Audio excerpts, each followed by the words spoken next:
ক্ষুদিরাম বসু ছিলেন স্বাধীনতা সংগ্রামী।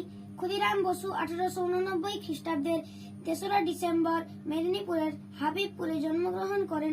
ক্ষুদিরাম বসু ছিলেন বাংলার একজন বিখ্যাত বিপ্লবী। কলকাতার চিফ প্রেসিডেন্সি ম্যাজিস্ট্রেট কিংসফোর্ড ছিলেন খুব অত্যাচারী। তিনি বাংলার বিপ্লবীদের ভয়ে মুজফ্ফরপুরে যান। তাকে হত্যা করার জন্য ক্ষুদিরাম বসু ও প্রফুল্ল চাকি মুজফ্ফরপুরে যান।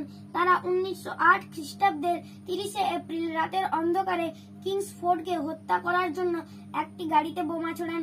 কিন্তু গাড়িতে কিংসফোর্ড ছিলেন না, গাড়িতে ছিলেন হাইকোর্টের ব্যারিস্টার কেনেডির স্ত্রী ও কন্যা। তারা দুজনেই মারা যান। তারপর ক্ষুদিরাম বসু ও প্রফুল্ল চাকি সেখান থেকে পালিয়ে যান। পরের দিন ক্ষুদিরাম বসু ওয়াইগিনি স্টেশনে পুলিশের হাতে ধরা পড়েন। বিচারে তার ফাঁসির আদেশ হয়। 1908 খ্রিস্টাব্দের 11ই আগস্ট মুজফ্ফরপুরে ক্ষুদিরাম বসুর ফাঁসি হয়।